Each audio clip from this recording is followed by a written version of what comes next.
Welcome to the Win, Make, Give podcast. This is Ben Kinney, joined today with Bob and Chad, and we are here for part 3 of the Influence and Persuasion series. Today, we're going to be diving in to the concept of scarcity. Some of you may have read the book by Robert Cialdini, or Dr. Robert Cialdini, called Influence. And we're spending a little bit of time talking about his book and this series and how persuasion and influence can be used in your life and your business, whether it's sales, recruiting, marketing, or how it's being used against you currently. That's a good point you're making there, Ben, because remember, folks, if you're not persuading and influencing someone, they're probably persuading and influencing you, aren't they? We're always being sold. Either we're selling or they're selling us, right? Interesting. Yeah. So what is scarcity? The rule of scarcity is that which is rare or becoming less available is always more appealing. Like my hair. Definitely like Chad's hair. He looks he looks like the Mr. Clean Man. Yeah, that which is gone becomes more appealing. All right. Like you literally can't get it. That's why I like dinosaur fossils. Yeah. Right? Limited. Well, it's definitely limited. Yeah. So, scarcity. We want basically what we can't have, or we want what others can't have. Can you guys think of a time in your lives when you were personally influenced by scarcity to make a decision, to buy something, to do something? Anybody have a good story? Well, this is not any given time. This is like once a month for me. We've talked about my shoe problems. That's what they do these days. They put these things out there. You know there's a limited supply of them. I know every month when that special Jordan comes out, like, I got to be there at 7 a.m. And if I'm not right on the ball, like that thing's going to be gone. And the reality is I might not even be there showing up if I didn't think that this thing was going to be a limited supply, right? When they run shoes that have millions of pairs, like I don't buy them. What about you, Chad? I can remember a few stories. I mean, I remember when the original Batman movie opened. I mean, maybe the movie was going to run for a while, yet I wanted to be at the first showing. And there's only a certain number of seats that can be available, and I waited online 8 hours. I skipped school and stood online for 8 hours to make sure I had tickets when that box office opened so I could be at the first showing because I knew there were only 300 seats in the theater. It was a scarcity situation. You know, I can also think, we were talking about this earlier, I think the biggest scarcity thing that all of our listeners can relate to is going to be the Christmas toy fiascos, right? And I know we would have gotten to this sooner or later anyway, but you can think about all of those toys that became scarce. I mean, think about the Cabbage Patch Kid madness, right? Or think about Tickle Me Elmo. Think about all these wonderful toys that kids had to have. The blessing I had, Ben, and you were the one who brought this up, the blessing I had is my daughter's birthday's in March. So here, the stores would go crazy. They'd run out of Tickle Me Elmos. I could get away with making it a birthday gift for her. She didn't know at that age still, and we were able to wait. And it was a double sale they were getting out of people. Yeah, that's the blessing for you said, but that was really the blessing for Target, right? Like you showed up at Target, you couldn't get the Tickle Me Elmo. You just said, all right, I'll just come back to Target in February when it'll be there again to buy it in March. So you bought something else for her in December. Right. Then you bought another thing in March, right? And maybe Target doesn't get your business that way if you had been able to buy Tickle Me Elmo originally. And this is what's interesting is that's intentional. Every single year, there are toys and items created that they will underproduce the amount of to create demand. You go off and buy the non-Tickle Me Elmo present, but after Christmas, you still feel obligated to buy the real Tickle Me Elmo, which miraculously shows up around January 10th, and you go out there and you buy this additional gift, thus creating two customers for the toy industry, for the toy stores, etc. This is intentional. Scarcity is used against us and by us all the time. In order to take advantage of scarcity, you have to be able to show very tangible examples, very tangible ways that if people don't take action right now, there's going to be something lost. If you don't respond right away, you're going to lose. If you don't buy right away, you're going to lose. If you don't accept this position right away, you're going to lose. The science around scarcity says that you need to create, Bob, a feeling of potential loss. Chad. Yeah, I remember, Ben, back in the real estate boom of 03, 04, wherever exactly it was. I was in Las Vegas at the time, and I mean, that was one of the hottest markets that there was. You'd walk into any new home community, and there was a sign on the desk when you walked in, and it was worded differently at every new home community, but basically it said this: the house you looked at today that you're going to go home and think about tonight and come back tomorrow to purchase is the house someone looked at yesterday, thought about last night, and is on their way in right now. And it's the only one we have left. And there would be people who were just buying houses all over the place, which just fueled it. It wasn't necessarily there was the scarcity of, well, we're only building 2 houses. Yet it was at this moment, there's only one left for sale. There's only one left in this phase. Oh, we'll release another phase next week and catch you again. We'll get you on that Tickle Me Elmo purchase later if we don't get you today. But we're going to lock you in today with that scarcity in short bursts. Ben, one of the things that Cialdini explores in the book is the idea that, and you mentioned it here, right, is like, what are they going to miss out on is actually more powerful than like, what value are they going to get from that thing, right? So a lot of us would go and even from a scarcity perspective, we would say, hey, this is rare. And when you get it, you're going to get all these benefits. But the actual more powerful way would be to say, this is rare. And if you don't get it, you're going to miss out on all these benefits. I'd like to say that I'm intelligent enough to know when scarcity is being used against me. However, it works. The fear of loss, the fear of having something, like all of these different things motivate me. Sure. I always have. I take action in that. Now, when we dove into learning about scarcity as our little podcast group here, we identified 5 different ways that scarcity could be used in your marketing, your business, your sales, etc. I'm going to read through all 5, and let's just talk about them individually, kind of as a group, and we'll give some ideas and stories and talk about some things that we've done personally in our own businesses and lives, right? Awesome. A list. Bob. All right, Ben. Number 1, an element used to create scarcity is competition. Okay. Seeing a bunch of people trying to grab the last thing lately, the last thing of toilet paper, creates competition, anxiety. So first one, competition. Got it. Number 2, price change. Good example. You go to look at something today, tomorrow, it's more expensive. What is your fear? It's not going to be there the next day. Or the next day it's lose going money. to be Even more. more money. Yeah. Yes. Even Bob and I are junior unofficial stock traders. Yeah. Just seeing the price of a stock going up, we get mad at each other. We say, we missed it. We missed it. We should have bought more. Yeah. We should have not sold, whatever that might be. You get that feeling, don't you? Yeah. Yeah. Number 3, exclusivity or specific requirements. You have to qualify, Chad, to buy this thing. No, I'm out. I don't know if you're qualified. I don't know if you can meet the requirements, for this particular item. Number 4, takeaways, unavailables, sold out. You walk in, you're kind of curious about something, and they say, well, 2 of the 3 models are gone. All we have is this one last one. It's the premium. It's the biggest iPhone, right? But it's the only one we have. Somebody will probably sell it. Won't be here tomorrow. A takeaway, unavailable, sold out signs. It makes you want it.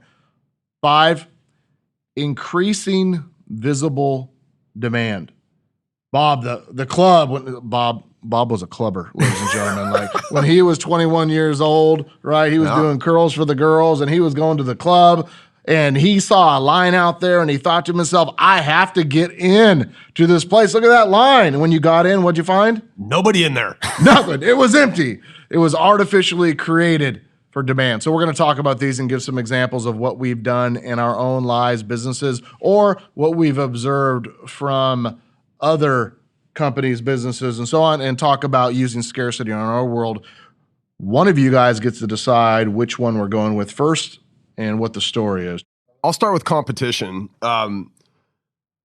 So one of the companies, Ben, and we've talked about this company before. I'll say the name. I don't think we've ever said the name before. Active Rain is this company, and One of the ways that we had this explosive growth inside of the company is we created essentially just an artificial scoring system that led to competition, and the results, the winner, the person that had the most points or the highest score got really a nominal value, right? They got it kind of displayed in this prominent place on the website, right? Which potentially could have led to more business for them. And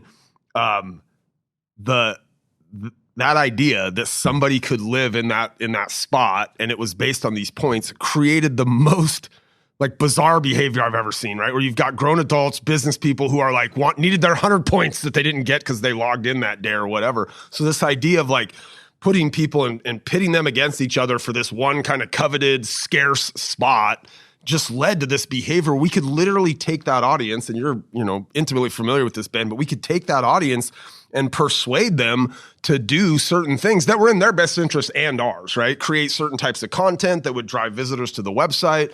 And so, I mean, that's just was one of the preeminent kind of examples of competition in our own world. And that created a company that grew very quickly, became the largest social network in the real estate industry from basically zero to over 300,000 members. That company was getting offers to purchase for tens and tens of millions of dollars because they figured out competition. They figured out how to gamify the social network. And I remember because I was a member of it before I even became associated with the company. It's one of the companies we own today. But it didn't mean as much to me, Bob, that I was number one. It meant more to me. I was pissed that somebody was ahead of me. Yeah. Right? And especially if it was somebody I didn't like, right? I'm not going to let this particular person beat me, right? Could have been any other nice person in the world. I would have been fine with it, but not Bob. Like, Bob is not going to beat me on this. It drives you because there can only be, Chad, one first place. And if there was more than one first place, what would we call it? First assist. First assist says, right? Competition drives scarcity. Can you think of any other competition example? I was going to take it right to Bob here. You told us a story on a past episode about your son competing, and he won his badge or his trophy or whatever it was. He got his participation medal, right? And I take the competition out into the race world, out into the things that I like to do and work out. And there's tons of participation medals out there, yet there's only one first place medal. And that's that competition. It's the scarcity. And for some people, it's I can't handle someone else beating me. And for other people, it's and what do we do once we get it? It's a medal that might mean nothing, yet it goes and hangs up on the wall. I mean, name for me some gold medal winners in the Olympics, and you could name a few who became household names, yet the competition out there, they fought, they trained because that was the gold medal, yet we might not remember them today. But it was the thing that definitely drove them because there was that scarcity of how many medals there are out there. So what can you do in your marketing or in your recruiting or in your business to create scarcity? I would say, one of the things that a business needs, we've talked about it, is people. So when you're interviewing people and you're making it seem like anybody can apply and that person's in control, you're going to run into a problem. Why don't you change the conversation a little bit and say, unfortunately, we only have one opening. We have over 100 applicants. You seem very talented and very qualified. However, we owe these other very talented people a due process. What does that person start thinking? What could I do to not get you to interview those other 100? Yeah, like don't lock me in right now. Yeah. I want to win. Yep. You can't choose somebody else besides me. But most people, right, they interview somebody and the person walks out. I'll let you know. You might be able to do that, but this position is not a let me know position. I have 100 people that applied for this position. Right? You have to use your words and be truthful, but to explain that there is scarcity. And that person will wake up and say, I'm not going to get beat. Right? Now, let's take another one. Pricing changes. Okay. One of the stories that I remember reading was about how the airlines, when you go and you visit a flight, I'm going to see how much it costs to fly to Disneyland, Bob, right? And they track your browser, your cookie, they track you. And then when you go back there, they increase the price by $13. So what do you feel like? If I come back again tomorrow, it's going to be another $13. Yeah. And they use this to manipulate us into buying now because of our fear that it's going to cost more and more and more and more money. Now, how do you know that? You open up an incognito tab and you go back and you search for the same exact thing and you realize that. The price went back down. Here would be another one in increasing visible demand in that same type of industry. You ever search for a seat and it says only 2 left? Yes. Only 1 left? Only 1 at this price? Yes. Right? There could be 100 of them left, but they're going to say only 1 at this specific price because it's 1 penny different. Correct. Which motivates you to say, well, I can't not get that hotel because if I don't get that hotel, Bob's wife's going to kill him. Right. Because they want to stay at the castle at Disneyland. Yep. You gave the best example, I think, with the price change and scarcity, and that's the stock market.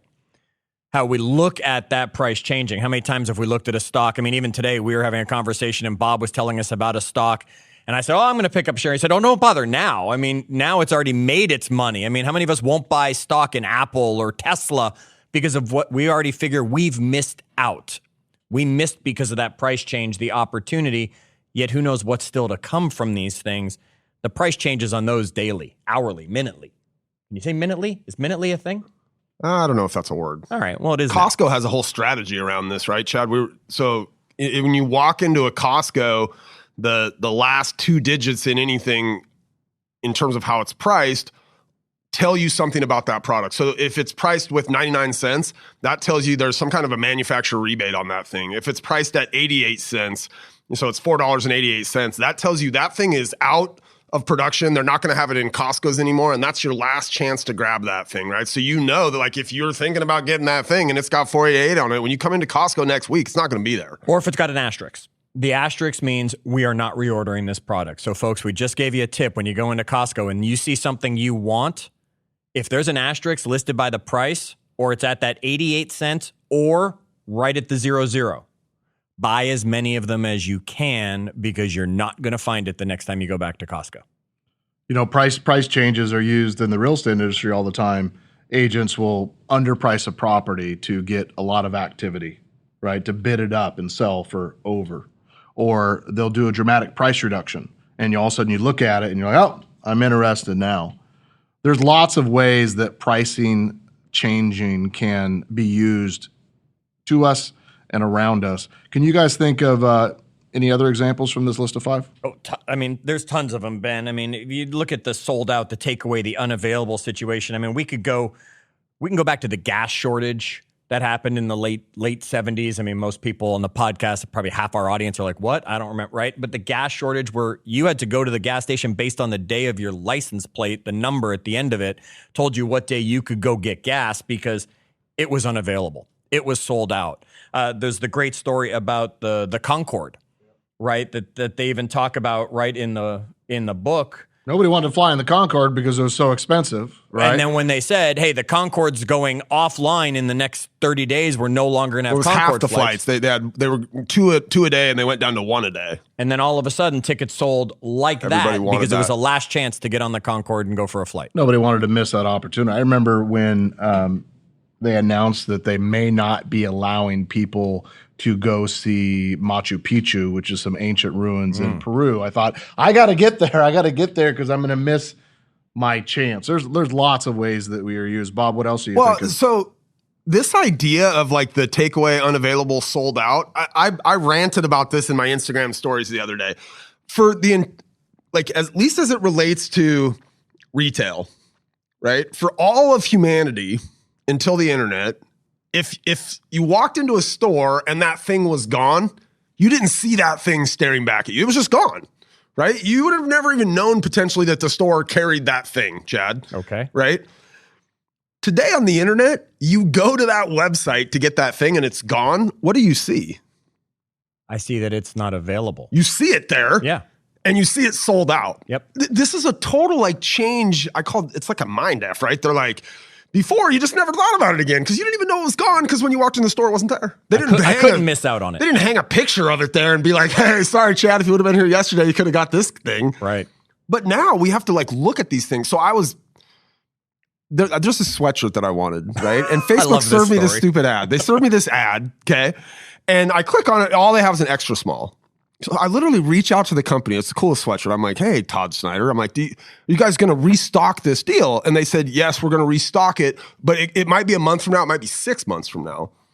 Every time they serve that ad to me again, I click on that stupid ad. I just want to see, they got my size, they got my extra large, they got my extra large. Like, I wanted that sweatshirt so much worse because I could see it there and it was unavailable to me. It ended up coming back. I ended up buying the sweatshirt, and I'm convinced. You did buy it finally. Yeah, I did. And by the time I bought it, Chad, I had clicked on enough of their ads that I don't think they made anything on me. So there you go, Todd Snyder. You know, in marketing, some examples we talked about. There's only X amount of rooms left, or X amount of seats on the plane, or X amount available at this price. What about this particular software product is invite only? You have to know somebody to be a part of it. Yeah. Gmail was like that in the very beginning. Gmail was like that, and you wanted to, Absolutely. right? Yeah, I remember when that was a craze, and who's got a Gmail invite? Active Rain was a thing then. People were passing them around in there, and even Facebook when it launched, you had to have a college email address in order to. Right, and that kind of fits in that exclusivity, right? Those strict requirements you were talking about that things will have, that everyone can't just grab it and go out there. You've got to know someone who has it that you can get it from. Or in our Robinhood stock trading app, when you sign up for whatever the new thing is, right? And they say, you're number 184,000 of 500,000 waiting, but you can skip in front of the line if you invite 5 people. Yeah, I think I'm finally approved for fractional shares. Yeah, I'm a sucker for that. I'll invite Bob, and hey, Bob, Chad, I need you guys to sign up for this thing. Yep. There's lots of ways that scarcity is used and can be used to motivate us to do something. I encourage you all to think about how to implement those things in your marketing, in your conversations, and in your sales and recruiting strategies. Scarcity it's a huge thing, right? I mean, we were joking before we even started recording this one, and just before you started the introduction, Bob wanted to do the introduction for this episode, and we've talked, Ben, that we think it's pretty scarce. There's one episode out there that Bob Stewart actually is the intro to the episode. You see, it makes that episode that much more special because it's the only one, as of today, that Bob's out there on the intro. So we're going to challenge you to go out and find the episode where Bob Stewart is your welcoming voice, because that episode is scarce, and we are going to influence you to go find it and listen to it. We're also going to ask you to share the podcast. We're going to make sure you subscribe to the podcast. Don't forget those ratings and reviews. We do love them. And then, of course, make sure you wash those hands. And as always, do good.